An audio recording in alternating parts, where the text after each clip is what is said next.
Hello, everyone. In this lecture, I am going to explain line by line the famous Sonnet 107 by William Shakespeare. But if you are new to my channel, then please like and subscribe my channel.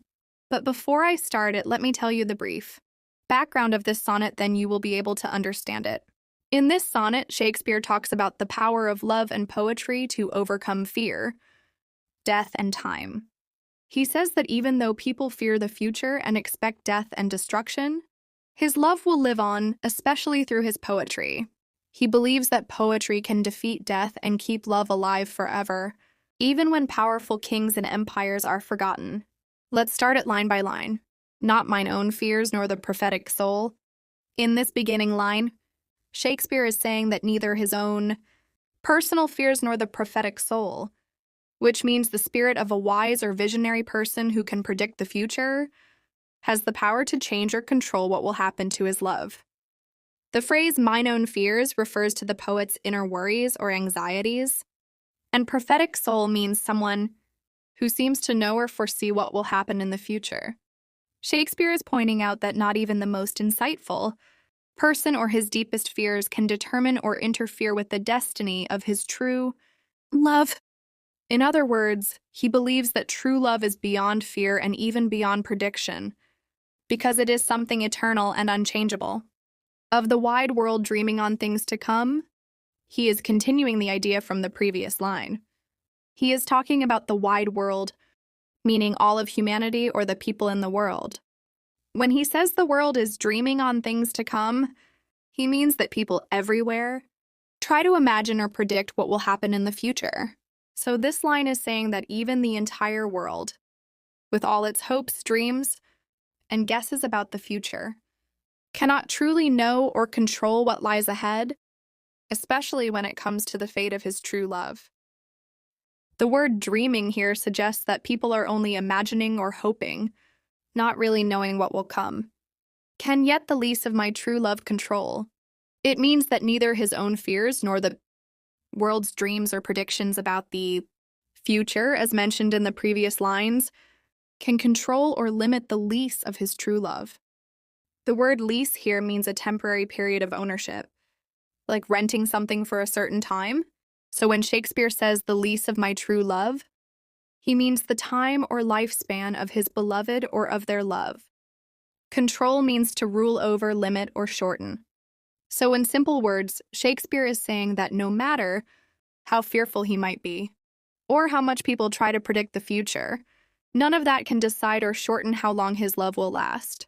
His love exists outside of time and fear. Supposed as forfeit to a confined doom. Supposed as forfeit to a confined doom. It means that people might believe that Shakespeare's love is destined to be lost or surrendered to a limited and unavoidable fate, most likely death. The word supposed means assumed or believed. Forfeit means to give up or lose something, often unwillingly, and confined doom refers to a fixed or restricted fate, like death, which limits all things. So in simplest terms, Shakespeare is saying that even if the world assumes that his love must one day end because everything is subject to time and death, he doesn't agree with that assumption. His love, especially as captured in his poetry, is stronger than that. The mortal moon hath her eclipse endured. Now he gives an example. He says that even something as natural and regular as the moon, which is a mortal or perishable object in the sky, has gone through a period of darkness and survived it. Here, mortal means subject to death or decay, and eclipse means a temporary period of darkness when the moon is covered. So, Shakespeare is using the image of the moon going through an eclipse as a metaphor. Just like the moon has survived its darkest time, his love has also endured difficult or dark moments. He suggests that bad times, like eclipses, don't last forever, and even things that seem doomed can continue shining afterward.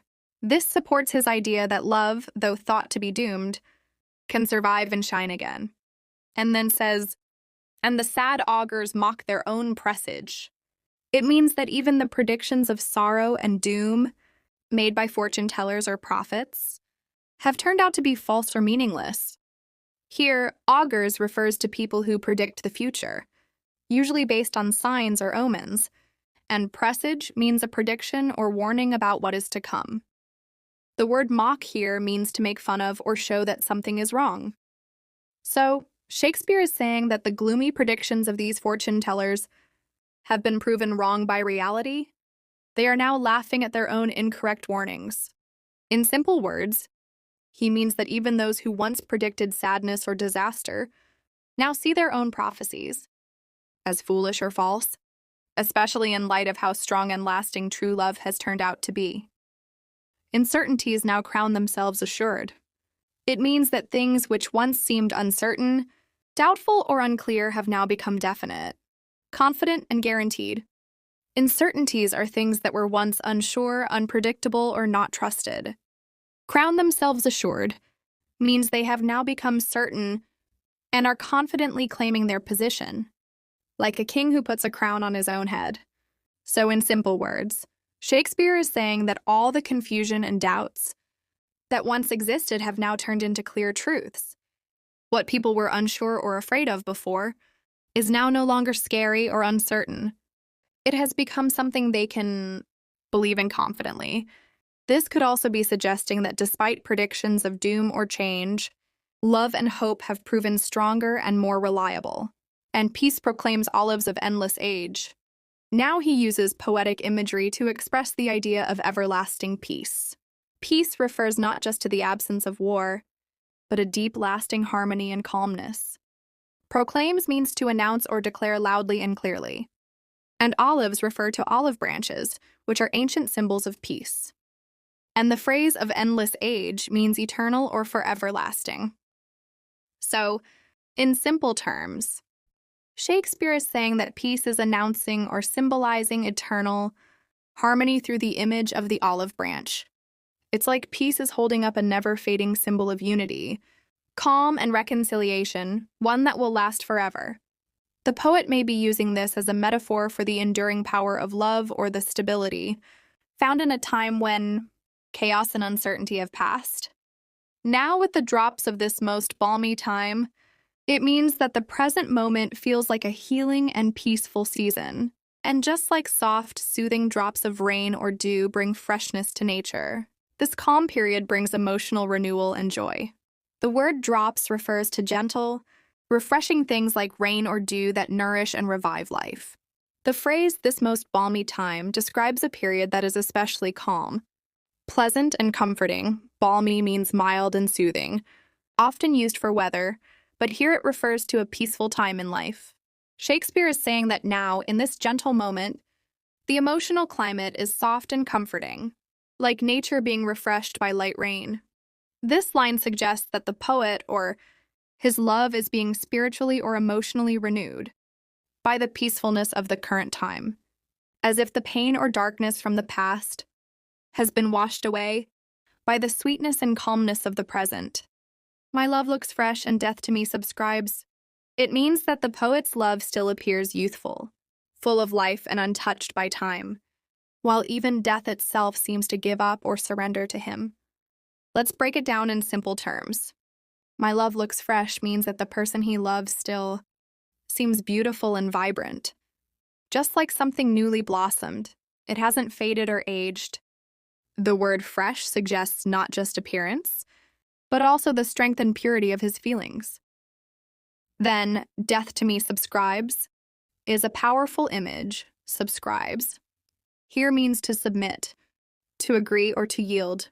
So the poet is saying that even death, the great destroyer of beauty and life, accepts defeat when it comes to him because his love is so powerful and enduring. In other words, his love is so alive and strong that death cannot overcome it. Shakespeare is emphasizing the idea that love, and even poetry about love, has the power to defeat time and death. Since, spite of him, I'll live in this poor rhyme. It means that even though death tries to claim everyone, the poet believes he will continue to live on through the poem he has written. Since spite of him means despite death's efforts, death usually ends lives and erases memories. But the poet says he will survive in spite of that. The phrase, "I'll live in this poor rhyme," means that his memory, his thoughts, or his love will live on in the poem. which he humbly calls poor rhyme. The word poor here doesn't mean worthless. It shows modesty, as if Shakespeare is downplaying the power of his poetry, even though he knows it can preserve memory and love forever. So in simple terms, Shakespeare is saying, even though death tries to end everything, he cannot end me, because this poem will keep me alive in the hearts of future readers. And then says, while he insults o'er dull and speechless tribes, it means that death proudly rules over the lifeless people. He has taken those who are now silent and without thought. The word insults here means to dominate or mock, showing death's power over the dead. The phrase dull and speechless tribes refers to groups of people who have died and are now without any movement, voice or presence. They are forgotten and voiceless. So Shakespeare is saying that even though death rules over those who are dead and forgotten, he cannot have that same power over the poet or his beloved, because the poet has preserved his love and spirit in this poem. In other words, he says, while death can take away life and silence most people, the poet's words will keep their love alive forever. And thou in this shalt find thy monument. It means that the person Shakespeare loves will live on and be remembered forever through this poem. The word thou means you, and shalt means shall, which is an old way of saying will. A monument is usually a statue or structure built to honor someone, often after death. But here, Shakespeare is saying that the poem itself is like a monument. It will preserve the memory of his beloved just as well, or even better than a physical statue or tomb. So in simple terms, he's telling his beloved, you don't need a stone monument. This poem will be your memorial, and through it, people will remember you forever. When tyrants' crests and tombs of brass are spent, it suggests that even the grandest symbols of earthly power and authority, such as tyrants' crests and tombs of brass, will eventually be spent, meaning they will decay, erode, or be forgotten with the passage of time. The word tyrant implies a harsh or oppressive ruler, while crest symbolizes nobility, pride, or legacy. Brass, being a durable metal, is used metaphorically here to indicate strength and permanence. Yet Shakespeare ironically points out that even such materials will not withstand the test of time. So in this line, he reflects on the impermanence of worldly glory, suggesting that physical monuments, no matter how strong or magnificent, will one day fade or be destroyed. In contrast, the poem he has written, though simple and made only of words, will serve as a more lasting monument to the person he loves. Through his verse, their memory will live on, outlasting even the most powerful rulers and their crumbling legacies. Simply, Shakespeare says that love and poetry are stronger than fear, death, and time. Even when powerful kings are forgotten, his love will live on forever through this poem. I hope you have enjoyed it, but please like the video and subscribe the channel. Thank you.